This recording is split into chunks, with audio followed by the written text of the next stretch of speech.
आज हम गणित के एक बहुत ही ज़रूरी और कह सकते हैं शक्तिशाली कॉन्सेप्ट को समझने वाले हैं जिसका नाम है सेट्स। चलिए एक पहेली से शुरू करते हैं। स्क्रीन पर दो तरह के कलेक्शन दिए गए हैं। एक है 10 सबसे प्रतिभाशाली लेखकों का संग्रह और दूसरा है जे अक्षर से शुरू होने वाले महीनों का संग्रह।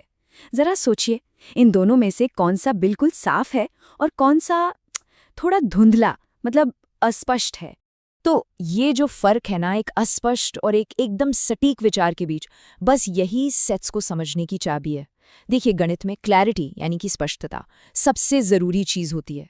अब सबसे प्रतिभाशाली या सबसे प्रसिद्ध जैसे कलेक्शंस के साथ दिक्कत क्या है? दिक्कत ये है कि ये तो अपनी अपनी आय पर निर्भर करते हैं, किसी तथ्य पर नहीं, है ना? जो लेखक मुझे बहुत टैलेंटेड लगता है, हो सकता है किसी और को ना लगे। ये पूरी तरह से सब्जेक्टिव मामला है। तो इसी कंफ्यूजन को, इसी अस्पष्टता को दूर करने के लिए गणित में एक आइडिया लाया गया और वो है सेट। एक सेट में कोई शक शुबा नहीं होता। कोई चीज या तो सेट का हिस्सा है या फिर नहीं है, बीच का कोई रास्ता ही नहीं होता। ये इतना जबरदस्त आइडिया जर्मन गणितज्ञ जॉर्ज कैंटर ने दिया था और मजे की बात यह है कि वो उस वक्त किसी और ही समस्या पर काम कर रहे थे। लेकिन इस एक आइडिया ने, सेट थ्योरी ने, मॉडर्न मैथ्स की पूरी बुनियाद ही बदल कर रख दी। ठीक है, तो अब जरा ये देखते हैं कि गणित की दुनिया में सेट्स के बारे में बात कैसे की जाती है। इसकी अपनी एक भाषा है। देखिए, सेट्स की भाषा बहुत ही सीधी सादी है। सेट्स को दिखाने के लिए हम ए, बी, सी जैसे कैपिटल लेटर्स का इस्तेमाल करते हैं और उनके अंदर की चीज़ों को यानी एलिमेंट्स को दिखाने के लिए ए, बी, सी जैसे स्मॉल लेटर्स का। और फिर आते हैं ये दो बहुत ज़रूरी सिंबल।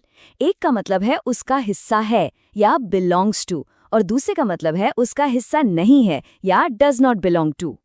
तो इसको ऐसे समझिए, मान लीजिए वी हमारे स्वरों यानी वाउल्स का सेट है, तो हम कह सकते हैं कि ए जो है वो वी का सदस्य है, पर बी नहीं, बी इसका सदस्य नहीं है। बिल्कुल सीधा सा हिसाब है। अच्छा, अब एक बहुत ही मजेदार बात। एक ही सेट को बताने के या लिखने के दो अलग-अलग तरीके होते हैं। पहला तरीका है रोस्टर फॉर्म। इसे आप एक तरह से क्लास का अटेंडेंस रजिस्टर समझ सकते हैं। इसमें हम क्या करते हैं, बस सेट के हर एक मेंबर को कॉमा लगाकर एक लिस्ट में लिख देते हैं और उसे कर्ली ब्रेसेस के अंदर बंद कर देते हैं। तो हमारे वावल्स वाले सेट को अगर रोस्टर फॉर्म में लिखें तो वो कुछ ऐसा दिखेगा: ए, ई, आई, ओ, यू।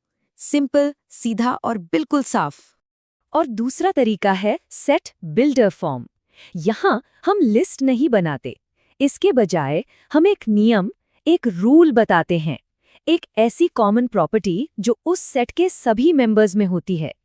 तो इसी सेट बिल्डर तरीके से हमारे वाउल्स वाले सेट को हम ऐसे लिखेंगे। हम कहेंगे कि V उन सभी X का सेट है जहां X की प्रॉपर्टी ये है कि X इंग्लिश अल्फाबेट का एक वाउल है। तो ये देखिए, एक ही बात कहने के दो अलग अलग अंदाज। एक में हमने पूरी लिस्ट बना दी और दूसरे में हमने एक परिभाषा दे दी, लेकिन नतीजा बिल्कुल एक ही सेट है। चलिए अब कुछ स्पेशल तरह के सेट्स को देखते हैं। इससे पता चलेगा कि ये कॉन्सेप्ट कितना मजबूत और काम का है। मिसाल के तौर पर क्या होगा अगर हम कोई ऐसा रूल बनाएं जिससे जो कलेक्शन बने उसमें एक भी मेंबर ना हो, मतलब बिल्कुल खाली हो। जैसे इस सेट को देखिए, बी उन सभी एक्स का सेट है जहां एक्स एक ऐसा स्टूडेंट है जो एक ही समय पर क्लास एक्स और क्लास 11 दोनों में पढ़ रहा है। अब रूल तो बिल्कुल साफ है ना?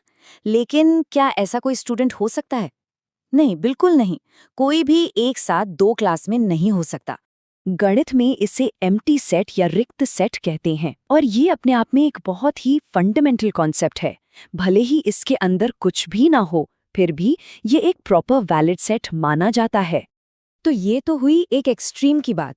अब जरा दूसरे एक्सट्रीम के बारे में सोचते हैं। उन सेट्स का क्या जो चलते ही जाते हैं, कभी खत्म ही नहीं होते? तो देखिए, सेट्स दो तरह के हो सकते हैं। एक होते हैं फाइनाइट सेट, मतलब परिमित। इनमें मेंबर्स की संख्या फिक्स होती है, जैसे हफ्ते के 7 दिन। और दूसरे होते हैं इन्फिनिट सेट, यानी अनंत। ये वो सेट हैं जो कभी खत्म नहीं होते, जैसे कि नेचुरल नंबर्स का सेट 1, 2, 3, और ये चलता ही जाएगा। तो अब तक हमने जो भी सीखा, उन सारे आइडियाज को एक साथ लाते हैं और एक बहुत ही जरूरी सवाल पर आते हैं। हम ये कैसे तय करेंगे कि दो सेट बराबर है, यानी कि एक ही है? इसका नियम बहुत ही सरल है। दो सेट्स, मान लीजिए ए और बी, तभी बराबर कहलाएंगे जब उनके अंदर के सारे एलिमेंट्स बिल्कुल एक जैसे हों।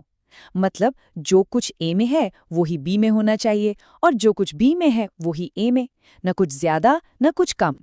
और यहाँ एक बहुत ज़रूरी बात याद रखने वाली है। सेट में चीज़ें किस ऑर्डर में लिखी हैं या कोई चीज़ कितनी बार लिखी है, इससे कोई फर्क नहीं पड़ता। जैसे यहाँ देखिए, सेट ए है 1 2 3 और सेट बी है 2 2 1 3 3। लेकिन अगर ध्यान से देखें तो दोनों में मेंबर्स तो वही हैं, 1 2 और 3। बस इसीलिए हम कहेंगे कि ए और बी बराबर हैं। तो अब हमारे पास एक ऐसा जबरदस्त टूल है जिससे हम चीजों के बिल्कुल साफ सुथरे ग्रुप्स बना सकते हैं। तो अब अगला सवाल क्या होगा? अगला सवाल ये है कि इन ग्रुप्स के साथ हम कर क्या सकते हैं। जब हम इन्हें आपस में मिलाना शुरू करते हैं तब क्या होता है? और यकीन मानिए, यहीं से गणित का असली मजा शुरू होता है।